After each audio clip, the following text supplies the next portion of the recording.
नमस्कार साथियों, मैं सूरज गुप्ता सीधी बात शो में आप सभी का फिर से स्वागत करता हूं। साथियों, जैसा कि आपसे वादा था कि सवाल जवाब सीरीज के हम अपने अगले वार्ड की तरफ चलेंगे, तो आज हम आए हैं गणेश नगर वार्ड की तरफ और वहां के पार्षद जी से अब आपकी मुलाकात कराते हैं और उनसे उन सभी सवाल का जवाब लेने का कोशिश करेंगे, प्रयास करेंगे जो आपके डेली मुद्दों में लोग के जन सामान्य के उदारता के लिए लगे हुए हैं। उन सभी प्रश्नों का जवाब लेंगे। तो चलिए पार्षद जी से मुलाकात कराते हैं। नमस्ते, सलाम। मैं इब्राहिम खान, गणेश नगर वार्ड पार्षद। भैया, आज आपके वार्ड में आने का हमारा मुख्य उद्देश्य ये है कि जो वार्ड की जनता है, कुछ मूल सुविधाएं हैं, उनको लेके हम उनके बिहाफ पे आपसे चर्चा करना चाहते हैं। कुछ छोटे छोटे क्वेश्चन हैं जो मतलब मूल सुविधाएं हैं, तो क्या उन सुविधाओं को आप जनता तक पहुंचा पा रहे हैं? निगम की तरफ से कहीं कोई रुकावटें या क्या सहयोग है, उन सभी विषयों पर बात करेंगे। तो क्या आप तैयार हैं? बिल्कुल तैयार। रहाखार क्षेत्र में लगभग 4000 से अधिक वोटर हैं और 10,000 से ज्यादा की जनसंख्या है। इसके बावजूद भी वहां उन्हें चुनाव में, लोकसभा या विधानसभा में वोट डालने की अनुमति है, लेकिन वार्ड चुनाव जब होता है तो उन्हें वोट डालने की अनुमति नहीं आती है। क्षेत्र के बाहर बताया जाता है कि आप क्षेत्र के बाहर। तो आखिर उनके साथ ऐसा दुर्व्यवहार या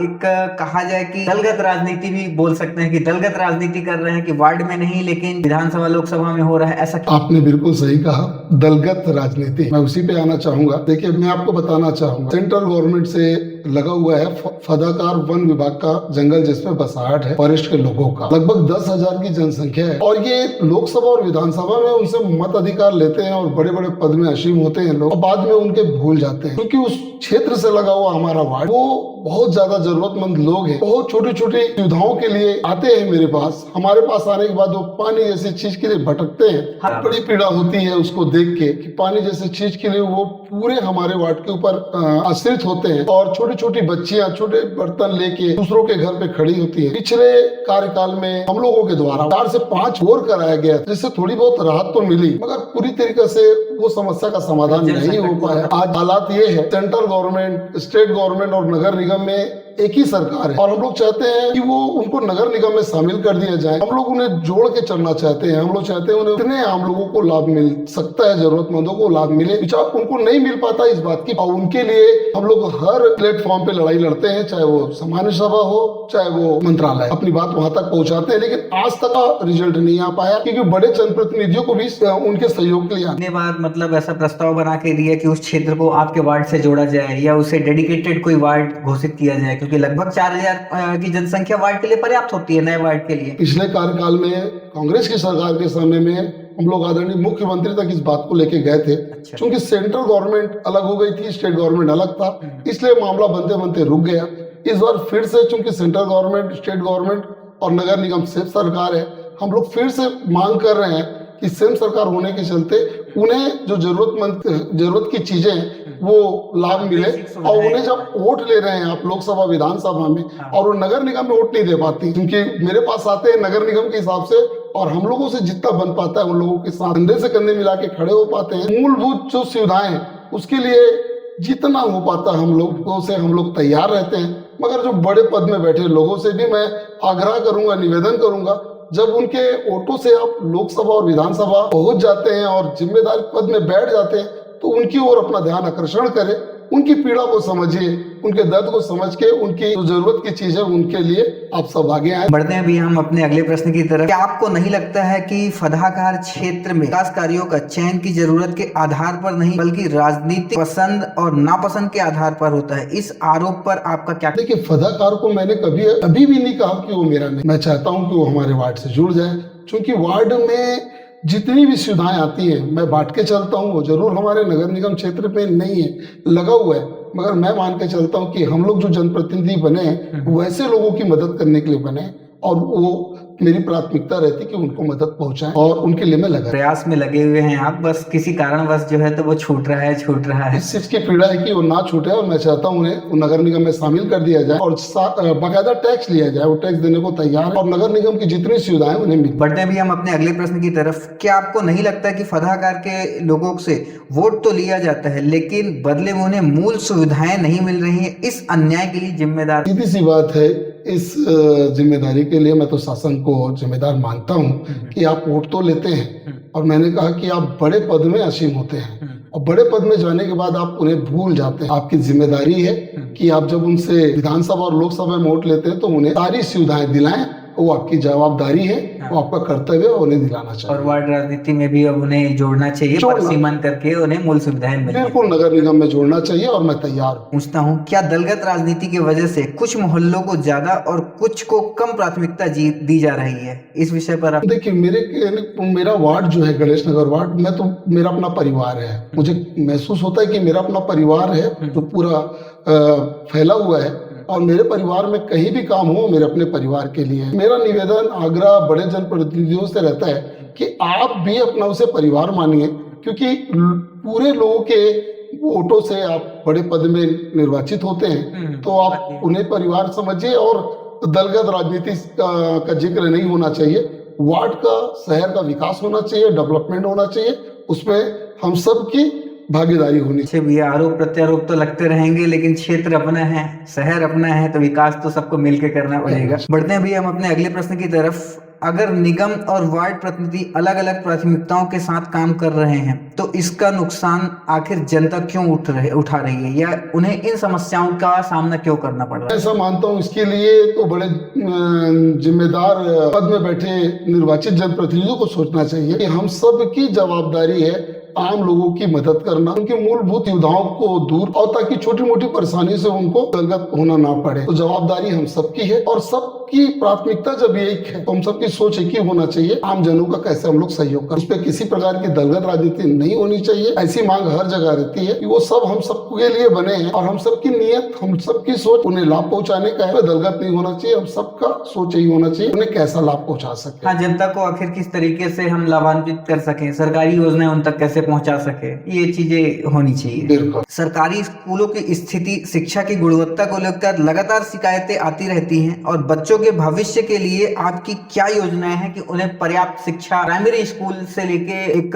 12th क्लास तक का जो हमारा है पूरा, कि हाँ इन सारे सब्जेक्ट आपके यहाँ अवेलेबल है, ऐसा कुछ विशेष व्यवस्था है या नहीं? देखिए, मैंने बताया हमारे वार्ड में एक शासकीय स्कूल है जो प्राइमरी और मिडिल, हम लोग हर प्लेटफॉर्म में और हर जगह मांग करते हैं वो हाई स्कूल बन जाए। मैंने अभी आपको बताया कि फदाकार में लगभग 10,000 की संख्या और हमारे वार्ड में लगभग 12, ये 20-22 हजार तो यही हो गए। हाँ। साथ में क्षेत्र से जुड़ा हुआ आपका सिरगट्टी है, नया पारा है, कुर्मी है, बसिया है, धुमा है, सिलपैरी, ऐसे करके बहुत सारे ग्रामीण प्रवेश हमसे आके जुड़ते हैं। हम लोग हरदम हर प्लेटफॉर्म में चाहते हैं कि वो हाई स्कूल तब्दील हो जाए, ताकि बहुत ज्यादा जरूरतमंद परिवार जो है, बच्चे, उनको शिक्षा जैसे चीज के लिए बहुत दूर जाना ना पड़े, वो आए हमारे वार्ड में आए और प्राइमरी और मिडिल में तो लाभ ले रहे हैं।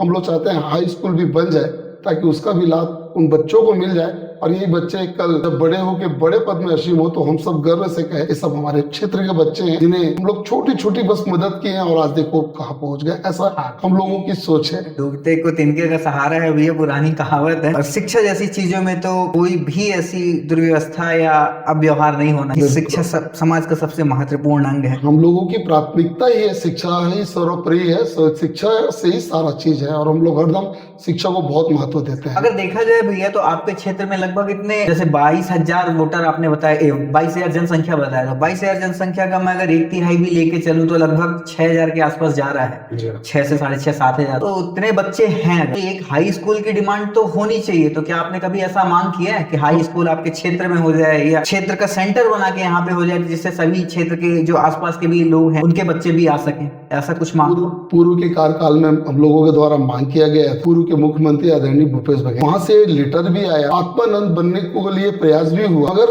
शायद छोटा और प्रॉब्लम के नाम से वो काम रुक गया। उसके बाद भी प्रयास जारी था और सरकार चेंज हो गई और वो मामला रुक गया। लाइन को क्रॉस करके शहर की ओर बढ़ते हैं और शिक्षा जैसी चीज के लिए दूर तक जाना, हम लोग फिर इस सरकार से मांग करेंगे और मांग कर ही रहे कि हाई स्कूल बन जाए ताकि बच्चों को बहुत दूर तक शिक्षा जैसी चीज के लिए जाना ना पड़े, वहाँ उनको वार्ड में ही अच्छी शिक्षा मिल जाए और ये रोशन करे उस क्षेत्र का। अभी हम अपने अगले प्रश्न की तरफ। वार्ड के कई क्षेत्र में सड़क, नाली और पेयजल की समस्याएं वर्षों से बनी हुई हैं। क्या इनके स्थायी समाधान की कोई समय सीमा तय की गई है? जैसा कि आपने बताया कि पिछले पंचवर्षीय भी आप थे, पिछले पंचवर्षीय सरकार भी आपकी थी, इसके बाद भी ये अगर जो मूल सुविधाएं पूरी नहीं हो पा रही हैं भैया आज भी, अभी तो ये बहुत बड़ा दुर्भाग्य है और कहीं ना कहीं आप पे सवाल उठ रहा है। तो इस विषय में आप क्या कहेंगे? बिल्कुल सवाल उठना लाजमी है, लेकिन मैं आपको बताना चाहूंगा पिछले कार्य हम लोग जब काम करते थे तो रोड बनता था रोड का काम कंप्लीट नहीं होता था, नाली के काम पे लग जाते थे, नाली नहीं बनती थी, सामुदायिक भवन के काम में लग जाते थे, सामुदायिक भवन का काम चलते चलते हम लोग मुक्ति धाम के काम पे लग जाते थे। मतलब बोलना ये चाहूंगा कि एक के बाद एक सारा काम चलता है, अल्टरनेट सारे काम होते हैं, लेकिन बहुत से काम हुए हैं और बहुत से काम करने बाकी हैं। इस कार्यकाल में इस बात की थोड़ी सी पीड़ा है कि मैंने कहा आपको कि हम लोग चुनाव जीत के निर्वाचित होते हैं तो शासन प्रशासन के द्वारा हम सबको कुछ अधिकार दिया जाता है। जैसे हम सब पार्षद है, पार्षद को 6 लाख रुपया का अधिकार रहता है, साल का 6 लाख रुपया हम अपने क्षेत्र में कहीं भी जरूरत के हिसाब से खर्चा कर सकते हैं। उसी तरह महापौर है जो, उन्हें 2 करोड़ 30 लाख रुपया का अधिकार रहता है 1 साल का, वो कहीं भी खर्चा कर सकते हैं। विधायक जी का 4 करोड़ है और सांसद जी का 15 करोड़। आज लगभग 2.5 साल होने जा रहा है सरकार, महापौर जी के निधि से हमारे क्षेत्र में 1 रुपया नहीं मिल पाया, विधायक जी का भी राशि हमारे क्षेत्र में नहीं आ पाया, हमारे वार्ड पे। मतलब कोई भी ऐसा वो नहीं हुआ, यहाँ पे दलगत राजनीति साफ साफ दिखाई ऐसा दे रही लगता है। पिछले सामान्य सभा में मैंने एक क्वेश्चन लगाया था, मैं भी आपको बताना चाहूंगा, जवाब नगर निगम की तरफ से हमारे पास आया। आप देखेंगे इसमें पूरी टिक लगी हुई है, इस पे महापौर जी के द्वारा 24 वार्ड को राशि दिया गया है, जिसमें पूरे बीजेपी के लोगों को राशि दिया गया है, और कहीं 35 लाख रुपया, कहीं 20 लाख रुपया, कहीं 25 लाख रुपया। वो राशि अगर 2-2 लाख रुपए, 2.5 लाख रुपए की राशि भी अगर बाकी वार्ड में मिलता तो भी ये विकास पे मोहर लगता और काम हम लोग अच्छे रूप से करा पाते। हाँ, ये दिख तो रहा है। वार्ड की जनता जो होती है वो सबकी होती है, उन्हीं के वोट से हम लोग जवाबदार जिम्मेदार पद में पहुंचते हैं, और क्षेत्र का विकास या वार्ड का विकास की जवाबदारी जिम्मेदारी पार्षद के साथ साथ बाकी जनप्रतिनिधियों की भी होती है। वो लोग भी आए और हम सब मिलकर जब विकास करें, विकास होगा। अभी तक तो नहीं दिख रहा है, लेकिन आने वाले समय पे हम लोग वार्ड की जनता के साथ सड़क से लेकर सदन तक अपनी बात पहुंचाएंगे, और हमें यकीन नहीं, विश्वास है कि जो वार्ड की जनता हम पे भरोसा करिए, उनके भरोसे पे हम लोग खरा उतरेंगे और अपना हक ले लेंगे, ऐसा विश्वास है हम लोगों को। नगर निगम की तरफ से आपको भेजी गई है क्या? जैसा कि मैंने इसको पढ़ा अभी, तो उपरोक्त संदर्भित पात्र के संबंध में लेख है कि सामान्य सभा के साधारण सम्मेलन दिनांक 13/4/2026 को ये प्रश्न आपने उठाया था। हमने सामान्य सभा में एक क्वेश्चन उठाया था कि हम लोग जनप्रतिनिधियों का जो निधि होता है उस पे अधिकार आम जनता का होता है। हाँ। उस निधि के हम लोग सेवक है, मालिक नहीं है। हम लोग सेवक बन के लोगों की आवश्यकताओं पे ध्यान दें और जितना हो सके उस राशि का बढ़ चढ़कर हम लोग उपयोग करें, ताकि आमजनों को लाभ हो, क्षेत्र का विकास हो। बात सही है आपकी। ये साथियों, जैसा कि भैया ने कहा, वो बात तो सही है कि ज्यादा से ज्यादा जो अमाउंट सैंक्शन हुआ है वो बीजेपी वार्ड को यहाँ पे दिखाई दे रहा है। तो मतलब दलगत राजनीति जो कहा है वो कहीं ना कहीं प्रूफ तो हो रही है। एक कांग्रेस को बाकी ज्यादातर मतलब ये कहा जाए कि पूरी तरीके से बीजेपी वार्ड को लाभ पहुंचाने की कोशिश की गई है। हालांकि हम कांग्रेस बीजेपी के पक्ष में नहीं है कि कांग्रेस बीजेपी के पक्ष में, हम सिर्फ विकास के पक्ष में हैं, लेकिन ऐसा भेदभाव नहीं होना चाहिए, मुझे पर्सनली ऐसा लगता है। बाकी तो जब कभी महापौर जी से मुलाकात होगी तो उनसे भी पूछेंगे, क्वेश्चन करेंगे, देखिए क्या जवाब देती हैं वो भी। जनता का कहना है कि शिकायत करने के बाद भी अधिकारी और विभाग समय पर कार्रवाई नहीं करते। ऐसे में पार्षद के रूप में आपकी जवाबदेही क्या होती है? पार्षद के रूप में मैं जवाबदेही लेता हूँ, लेकिन पीड़ा भी इस बात की है कि हमारे यहाँ बड़े बड़े जनप्रतिनिधि है और इस बात का गर्व होता है कि हमारे बिलासपुर जिला के उप मुख्यमंत्री, नगरीय प्रशासन मंत्री, केंद्रीय राज्य मंत्री और एक ही पार्टी के 5 विधायक हैं। इस बात का गर्व भी है और दूसरी पीड़ा भी है कि इतने बड़े जनप्रतिनिधि होने के बाद अधिकारी कर्मचारी ये कहते हैं कि फंड नहीं है, और बहुत छोटे छोटे चीजों के लिए फंड नहीं है। जैसा सब सुनते हैं तो बड़ी पीड़ा होती है कि इतना सब होने के बाद भी अगर हम जनता को ये सुनना पड़े अधिकारी कर्मचारियों से कि फंड नहीं है, राशि नहीं है, तो ये दुख पहुंचता है। और हम लोग को लगता है जो काम होना चाहिए वो काम होना ही चाहिए, क्योंकि ऐसा अवसर बार बार नहीं मिलता। हम लोग फक्र महसूस करते हैं कि इतने बड़े जनप्रतिनिधि हमारे बिलासपुर जिला क्षेत्र में हैं, आपके वार्ड में हैं, तो ये बात छोटा लगता है कि राशि नहीं है, फंड नहीं है, काम होना चाहिए। कहीं ना कहीं इसको अधिकारी भी टाल मटोल कर रहे हैं, या कुछ अंदर की बात होगी, या बिल्कुल पीड़ा मतलब इस बात की कि इस गर्मी में पंप जैसे चीज के लिए 20 दिन 25 दिन लोगों को जब इंतजार करना पड़ता तो ये पीड़ा की बात होती है। और अजीब सा लगता है कि ये क्या हो रहा है। मतलब ये उनका जवाब आता है ये वहाँ उनका पे कि अभी जवाब फंड आता नहीं है, है। फंड नहीं है। और पानी जैसी मूल सुविधाएं अगर जो 1 घंटे के लिए बंद हो जाए तो लोग त्राहिमाम मचा देते हैं और इतना परेशान कर रहे हैं, मतलब इस तरीके की बात आ रही है सामने। पीड़ा है इस बात की कि इतने बड़े बड़े जनप्रतिनिधि होने के बाद हम लोग बिजली और पानी जैसी जो चीज है उसके लिए भी आज भटकना पड़ रहा है और वो चीज की पूर्ति नहीं कर पा रहे हैं। हम लोग हर प्लेटफॉर्म में उस बात को रखते हैं कि ये तो बाकी बात पर हम बात हाँ, करेंगे। बहुत हम मूल लोग सुविधा है, बहुत मूल लोग सुविधा, आज बिजली, पानी की समस्या। स्मार्ट मीटर की बात करते हैं, स्मार्ट हॉस्पिटल, स्मार्ट स्कूल बाद में बात करेंगे। पहले ये छोटी सी सुविधा है उसको तो दे दे। हाँ, आज वो पूरा पूरी करनी पूरा शहर, पूरा बिलासपुर और पूरा वार्ड बिजली और पानी की समस्या से जूझ रहा है। पहले उससे निजात दिलाए हम लोग। क्या आपके वार्ड में प्रत्येक मोहल्ले में नियमित जन सुनवाई करने और जनता के सवालों का सार्वजनिक जवाब देने के लिए आप तैयार हैं? मतलब मेरा मानना है कि आपको लगभग महीने 2 महीने के बीच में एक जन सुनवाई केंद्र ऐसा बनाना चाहिए कि लोगों को क्या शिकायतें हैं, क्या समस्याएं हैं, जो उनकी समस्याएं बड़े अधिकारियों तक भी जाके पूरी नहीं हो पा रही है, तो उसके लिए कोई ऐसा कैंप लगाते हैं आप कभी?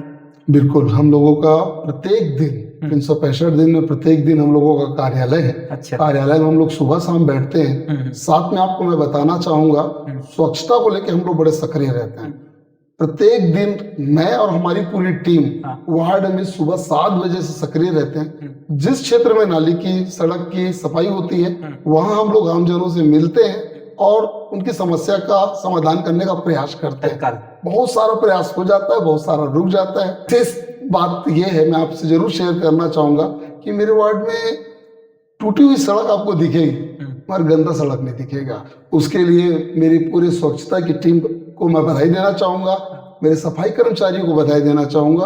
वो एकदम सक्रिय होकर इस काम को प्रत्येक दिन करते हैं, जिसका रिजल्ट ये है कि स्वच्छता को लेकर हमारा वार्ड साफ मैंने सुथरा ग्राउंड रिपोर्टिंग की जब, तो ये बात तो देखने को मिली भी। बात तो सही है आपकी। कई जगह टूटी सड़क दिख जाएंगी आपको, गंदा सड़क नहीं दिखेगा। मैं ऐसा वही हम बोल लोगों रहा का हूँ पूरा कि प्रयास रहता है। उन स्वच्छता कर्मचारियों को दिल से सल्यूट है कि वो बेचारे अपनी इतनी सुविधा दे रहे हैं, इस कड़ी गर्मी में भी वो अपने आप को बिल्कुल पूरा सर्व कर रहे हैं आप लोगों की सेवा में।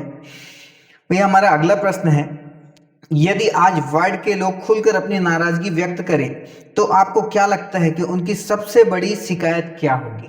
शिकायत यही है उनकी कि मैंने आपको थोड़ा देर पहले कहा कि बिजली और पानी। आज बिजली की हालत ये है, दिन भर में 10 बार 15 बार लाइट गोल हो रहा है। लोगों के पास लाइट तो गोल हो रहा है और बिल भी ज्यादा आ रहा है, तो लोग इतने परेशान है कि बिल ज्यादा आ रहा है, स्मार्ट मीटर लगा दिए आप, लाइट गोल है। इस बात से मैं भी थोड़ा चिंतित हो गया।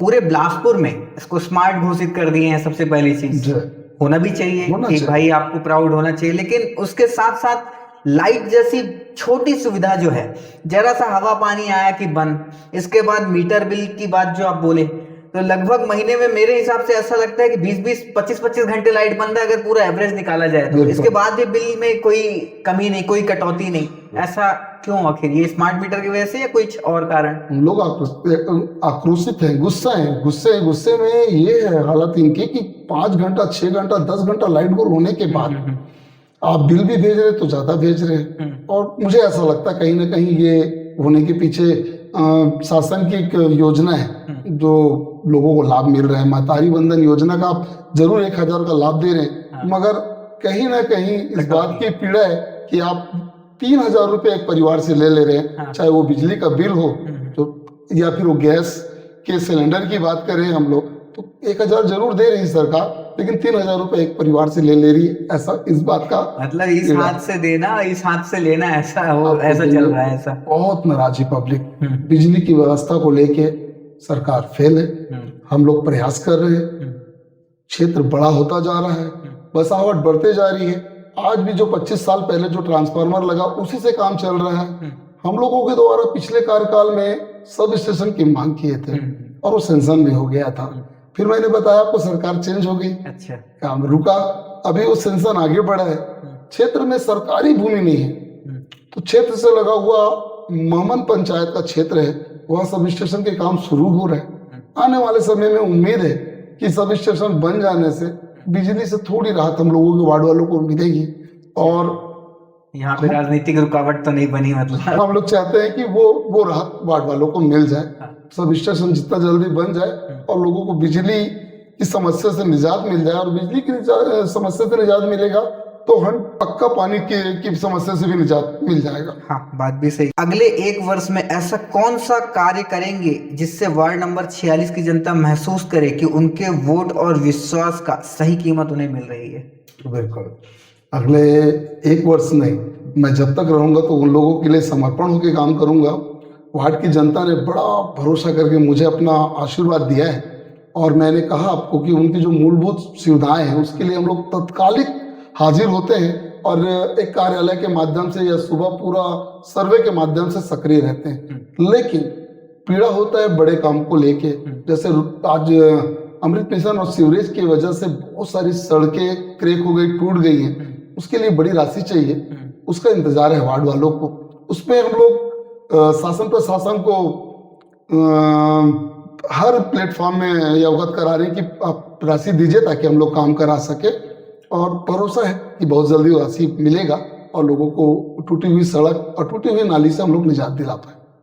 हाँ भैया, बेसिक सुविधाएं हैं, इस पे तो सबसे पहले कार्य होना चाहिए। राजनीतिक स्थितियां, मनमुटाव आपका वो सब चलता रहेगा, लेकिन जो बेसिक सुविधाएं हैं उसमें सबसे आगे आना चाहिए और दोनों को मिलकर काम करना चाहिए।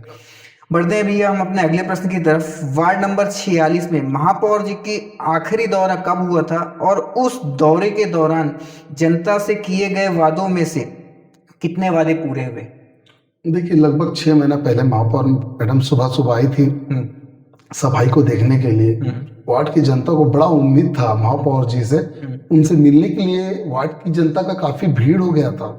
लोग अपनी अपनी बड़ी समस्या बताते चले गए, और आज 6 महीने के बाद भी लोगों को इंतजार है कि वो समस्या जो बताए थे उसका हल कब निकले। उसके बाद दूसरी बार महापौर जी का आना नहीं हुआ। और साथ में आपको एक चीज और बताना चाहूंगा कि ये महापौर जी के वार्ड से लगा हुआ वार्ड है, हमारा वार्ड। अच्छा। क्योंकि महापौर 45 नंबर वार्ड की है और मैं 46 नंबर वार्ड का पार्षद हूँ। तो महापौर मैडम सुबह मिलती तो हैं, पूरे शहर में हम लोग देखते हैं कि कई वार्डों में मैडम सक्रिय रहती हैं, मगर समझ से परे है कि बाजू वार्ड में क्यों नहीं आती, ये क्वेश्चन मार्क। बगल में होते हुए भी महापौर जी 6 महीने में एक बार आई हैं अभी तक, ये सबसे बड़ी बात है। सर, ये वर्ड आपका कनेक्टिविटी अच्छी नहीं है, मुझे ऐसा लग रहा है क्या? लोगों को इंतजार है, मैडम से बहुत उम्मीद है, महापौर मैडम से। अब देखते हैं कब तक मैडम अपने उम्मीदों पे खरा उतर पाती हैं, क्योंकि 6 महीना हो गए, 6 महीना के बाद अभी तक महापौर। मैडम से विनती है, अगर मैडम तक ये वीडियो पहुंचे तो मैडम जरूर आइए, और वार्ड की जनता आपका बेसब्री से इंतजार कर रही है। वार्ड की जनता को इंतजार है, पड़ोसी होने का फर्ज मैडम अदा करेंगी, और बहुत उम्मीद है मैडम। पहला सगा तो पड़ोसी, यही कहते हैं। बढ़ते हैं अभी हम अपने अगले प्रश्न की तरफ। क्या महापौर जी का नियमित रूप से वार्ड के लोगों से मिलकर उनकी समस्याएं सुनती हैं, या जनता को अपनी बात पहुंचाने के लिए कोई दूसरे अधिकारियों को चक्कर लगाने पड़ते हैं? हालांकि ये क्वेश्चन तो पहले में ही सिमट के पूरा हो गया कि महापौर जी खुद 6 महीने में आई है। अब इसके आगे अब आप इसमें क्या जवाब देंगे? बाकी फिर भी एक बार जनता को आप कुछ बताना चाहें। मैंने बोला कि हमारे वार्ड की जनता को इंतजार है और बड़ी उम्मीद है महापौर जी से। लोगों ने बढ़ चढ़कर वोट दिया, और लोगों का उम्मीद है कि पहली बार हमारे क्षेत्र की कोई बड़ी जनप्रतिनिधि महापौर के रूप में बनी है। बड़ी उम्मीदें हैं उनको, लेकिन अब वो उम्मीद में कब खरे उतर पाती हैं। वो जितना जल्दी आए, लोगों से रूबरू हो, हम लोग बैठ के बात करें। और मुझे हर बार कोशिश रहता है नगर निगम में जाके महापौर मैडम को बताता हूँ छोटी छोटी समस्या, लेकिन अभी तक हल नहीं निकल पा रहा है। उसका इंतजार है कब हल निकलेगा। जनता का ही प्रश्न है कि काफी बात चल रही है कि क्षेत्र में ये सुशासन तिहार जैसी एक योजना चल रही है। योजना सरकार की तो काफी अच्छी है, शायद ये दूसरी बार सुशासन तिहार लग रहा है। तो इसमें क्या कहेंगे? क्या जनप्रतिनिधि होने के नाते वाकई जनता की समस्या यहाँ पे सॉल्व करते हैं, सुनते हैं, या तो सिर्फ एक तरीके से ये बस एक जनता को मैसेज देना चाहते हैं कि हम सुन रहे हैं आपकी बात? देखिए, छत्तीसगढ़ सरकार की ये शानदार योजना है सुशासन त्योहार। सुशासन त्योहार है घर पहुंच के लोगों की समस्या का समाधान करने का। मैं आपको बताना चाहूंगा कि ये सुशासन का त्योहार ये दूसरा है। फर्स्ट सुशासन का त्योहार हमारे वार्ड में लगा था, और लोगों की बड़ी उम्मीदें थी सुशासन त्योहार में। लोगों ने अपना काम धाम छोड़कर शिविर में खड़े होकर लिखित राइटिंग पे बढ़ चढ़ के हिस्सा लिया, बढ़ चढ़कर हिस्सा लिया, और 188 आवेदन दिए थे। अच्छा, आज दूसरा सुशासन का त्योहार आ गया, और आज भी लोगों को इंतजार है कि उनका सुशासन कब पूरा होगा। मतलब वो 188 के 88 पेंडिंग है, आज तक पेंडिंग है, और ये दूसरा सुशासन का त्योहार फिर आ गया है। कि जनता से निवेदन करना चाहूंगा कि पूर्व में आपके द्वारा जो सुशासन त्योहार में भाग लेकर अपनी समस्या लिख के शासन को पहुंचाया है। इस सुशासन त्योहार में फिर से आप अपनी समस्या को लिखें और फॉर्म भरते समय उस चीज का जिक्र जरूर करें नीचे की पहले सुशासन त्योहार में आपके द्वारा यह काम ये दिया गया था, जो आज दिनांक तक वो काम नहीं हुआ है। आज दूसरा सुशासन त्योहार में फिर उम्मीद है सरकार के ऊपर और हम लोग बढ़ चलकर भाग ले रहे हैं। अगर ये तीसरे सुशासन तक नहीं होता है तो तीसरे सुशासन का हम पूरे वार्डवासी मिलकर बहिष्कार करेंगे और सरकार से कहेंगे कि आप अपने हाथ से अपनी पीठ मत थपथपाइए, लोगों की काम कीजिए, लोगों को थपथपाने दीजिए। सुशासन का काम है। लोगों को बड़ी उम्मीदें हैं आपसे, आपको भाग लीजिए। आप सुशासन त्योहार पे अपनी फिर से उस समस्या का लिख कर दीजिए और एक लाइन जरूर लिखिए कि पूर्व के सुशासन में भी आपने लिख के दिया जो ये प्रार्थना की थी आपने, ये मांग की थी जो आज दिनांक तक पूर्ण नहीं हुई है, उसका जरूर मेंशन करें। एकदम मेंशन कीजिए और आने वाले समय पे उम्मीद है कि सरकार नींद से जगेगी और सुशासन हमारा त्योहार पूरा हो पाएगा और सड़क पे काम दिखेगा, ऐसा उम्मीद है सरकार से। हाँ, सुशासन त्योहार का मतलब ही यही है कि आखिर सरकार इतना पैसा खर्च कर रही है तो सरकार तो काम करना चाह रही है, लेकिन क्या अधिकारी उस काम को पूर्ण नहीं कर रहे हैं या अधिकारी उस समस्या को सरकार तक नहीं पहुंचा पा रहे हैं? इस वजह से कहीं डिले तो नहीं हो रहा है? डिले सिर्फ इसीलिए होता है कि अधिकारी कर्मचारी कहते हैं राशि नहीं है। अच्छा, और शासन तो ये सरकार द्वारा ये योजना चलाना, फिर तो ये फेल हो गई है योजना, किसी काम की योजना ही नहीं बची फिर ये। मैं तो कहा था आपको कि लोगों को बड़ी उम्मीदें हैं। लोग अपना काम धाम छोड़कर शिविर में भाग लेकर बढ़ चढ़ कर हिस्सा लेते हैं। अब आपकी जवाबदारी जिम्मेदारी बनती है। तो सेंट्रल गवर्नमेंट, स्टेट गवर्नमेंट और नगर निगम में ट्रिपल इंजन की सरकार है।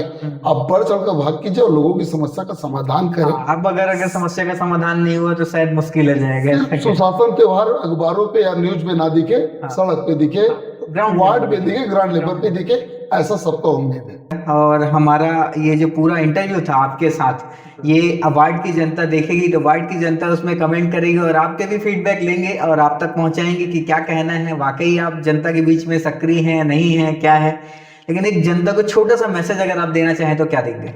वार्ड की जनता को यही कहना चाहूंगा कि विकास होगा, काम भी होगा, लेट जरूर हो रहा है, लेकिन आने वाले समय में आपके विश्वास पर हम सब खरा उतर पाएंगे। आप सबसे गुजारिश है, अपनी उम्मीदों को बनाए रखिएगा, थोड़ा इंतजार कीजिए। आने वाला समय मैं फिर विश्वास के साथ कहता हूँ, हमारा जो वार्ड होगा शहर में लोग अच्छे से जानेंगे, पहचानेंगे और लोग जैसे विद्यानगर, विनोबा नगर, भारती नगर और रेमू नगर को जानते हैं स्वच्छता और विकास के नाम से, हमारे वार्ड को उसी रूप से जानेंगे, ऐसा मेरा पूरा भरोसा है। क्योंकि आप सबने मुझे आशीर्वाद दिया है और मुझे पता है आपके आशीर्वाद के बदौलत आपका जो अपना हक है हम लोग ले लेंगे शासन प्रशासन से और आने वाले समय में हमारा वार्ड बहुत खूबसूरत वार्ड बनेगा, ऐसा मेरा विश्वास है। धन्यवाद साथियों। धन्यवाद, नमस्ते।